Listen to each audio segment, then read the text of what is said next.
తాజాగా ఒక సమాచారం, ఈ వారంలో నిన్నేదో ఒకటి చేయబోతున్నారు అంటూ అంటే చాలామంది చాలా రకాలు కాల్స్ వస్తాయి, కానీ ఒక విశ్వసనీయమైనటువంటి అంశం. కేసు అన్నా పెట్టడం లేదా దాడన్నా చేయటం జరుగుతుంది. ఎందుకంటే నువ్వు అనవసరంగా మాట్లాడుతూ ఉంటావు, ప్రతి అంశం మాట్లాడుతూ ఉంటావు, నువ్వు నిశ్శబ్దంగా ఉండొచ్చు కదా అన్నటువంటిది. ఇక్కడ నాకు ఒకటే పాయింట్ ఏంటంటే, ఇది మంచి అయితే మంచి, ఇది చెడు అయితే చెడు. వన్ సైడ్గా నేను ఎప్పుడూ తీసుకోను కూడా. ఇప్పుడు ఫర్ ఎగ్జాంపుల్ వైఎస్ఆర్ కాంగ్రెస్ పార్టీకి పాజిటివ్గా చెప్తే అమ్ముడు పోయాడు అంటాం, తెలుగుదేశం పాజిటివ్గా చెప్పామనుకోండి దాని పేరేంటిది, డబ్బులు ఇవ్వలేదరా అని మాట్లాడతాం. అది మాట్లాడే వాళ్ళ విచక్షణకు వదిలేస్తాను. ఎందుకంటే సంస్కారం అనేది పుట్టుకతో రావాలి, లేదా పెరిగే క్రమంలో రావాలి, మన చుట్టూ ఉన్నటువంటి సమాజం నుంచి రావాలి. అంతే తప్పించి ఎలా పడితే అట్లా రాదు. ఇప్పుడు కొంతమంది జర్నలిస్టులతో కూడినటువంటి టీం కూడా, అంటే ఇక్కడ మ్యాక్సిమం జర్నలిస్టులు, ఇప్పుడు నేను ఇదివరకు TV5 మూర్తినో లేకపోతే కనుక కొంతమంది జర్నలిస్టులు అంకబాబు గారిని ఇట్లాంటి వాళ్ళకి పిలిచినప్పుడు వెంకటకృష్ణ గారికి ఎట్లాంటి నోటీసులు ఇచ్చినటువంటి సందర్భంలో నేను రైజ్ చేశాను, తప్పది జర్నలిస్టులను లాక్కు రావడం ఎందుకు, మీరు అనవసరమైనటువంటిది అనేది.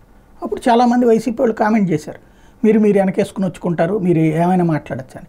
మాట్లాడితే నువ్వు డెఫమేషన్ సూట్ వేసుకోవాలా, లేదా తప్పు ఉంటే కనుక అది పార్టీ వన్య నోటీసులు అని చెప్పేసి పిలిచి ప్రశ్నించడం, ఇదంతా వివరణ ఖండన. ఇప్పుడు ఒక ఆరోపణ వచ్చింది, దానికి వివరణ ఇస్తాం, నీ వివరణ కూడా వెయ్యకపోతే తప్పు. నీ వివరణ వేసిన తర్వాత ఇంక అనడానికి లేదు. ఎందుకంటే ఎవడో జర్నలిస్టులు ఎవరో కూడా ఆకాశం నుంచి ఉడిపడ్డటువంటి జ్యోతిష్కులు కాదు, ఇదంతా నిజమని చెప్పడానికి. కాబట్టి అది ఉంటుంది, అలా లేకపోతే తప్పని నేను వాదిస్తాను ఎప్పుడైనా సరే. రెండవ వెర్షన్ నా దగ్గర ప్రతిదానికి కూడా ఒక వెర్షన్తో పాటు రెండో వెర్షన్ వస్తే ఇది రెండవ వైపు వెర్షన్ అన్నది కూడా చెప్తా. నేను దేన్ని సమర్థించను, ఏ టాపిక్నైనా సరే. ఇది సహజ సిద్ధమైనటువంటి అంశం. ఇవాళ సాయిని ఏదో ఒకటి చేసేయాలి, ఏదో ఒక కేసులు వేసేయాలి, ఇరికిచ్చేయాలా, లేకపోతే ఇంకోటి అంటూ ఒక టీం నిర్ణయం తీసుకుంది అన్నటువంటి మాట విన్నాను నేను, నాకు వచ్చినటువంటి సమాచారం. మేబీ మ్యాక్సిమం మీకు నేను ఇంకొక ఆఫర్ కూడా ఇస్తున్నా, చేతనైతే ఓ పోటు పొడి చేయండి, డైరెక్ట్ గుండె దగ్గరే పొడి చేయండి, నో అబ్జెక్షన్ నాకు.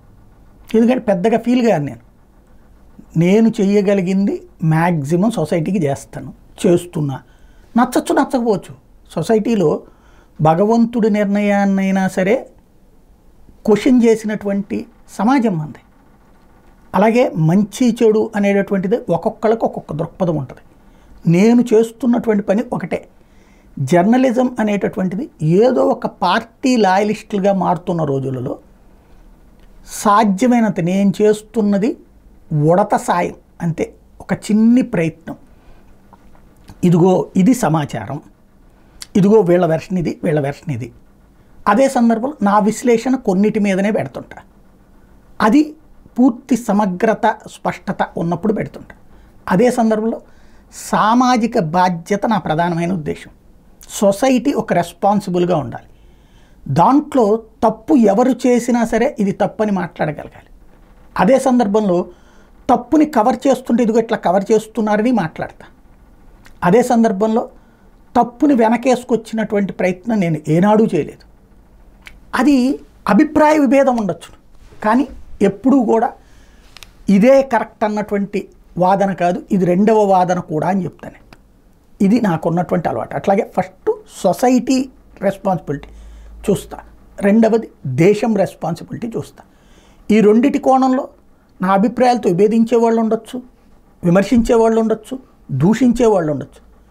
నేను కొంతమందికి మళ్ళీ కామెంట్లు డిలీట్ చేయడానికి ఒక టీముని పెట్టుకునేను, లేకపోతే నన్ను ప్రమోట్ చేసుకోవడానికి ఒక టీముని పెట్టుకున్నాను, చేసుకోవట్లేదు.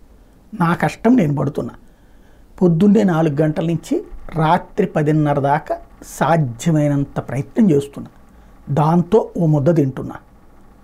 నన్ను నమ్ముకున్న ఒక 4-5 సిబ్బంది కలిసి పనిచేస్తున్నాం. ఇది నా వర్కింగ్ స్టైల్.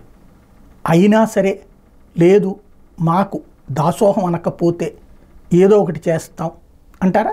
నేను చెప్పినట్టు వేధించద్దు, ఏదైనా చేసేయండి, అది డైరెక్ట్గా తీసేసుకోండి. ప్రాణాలు తీసుకుంటారా హ్యాపీ, కాకపోతే అనవసరమైనటువంటి హ్యూమిలియేషన్ క్రియేట్ చేద్దాం అనుకుంటే సాధారణంగా నా యాటిట్యూడ్లో ఎప్పుడూ కూడా సొసైటీకి మంచి జరగాలనుకుంటా. లేదు మేము సొసైటీకి ద్వేషులము, లేదా సొసైటీ మేము చెప్పినట్టు నడవడమే సొసైటీ, అలా చేయకపోతే కనుక నువ్వు అట్లా బానిసగా ఉండకపోతే నీ సంగతి తేలుస్తానంటారా? ఇక మీ ఇష్టం.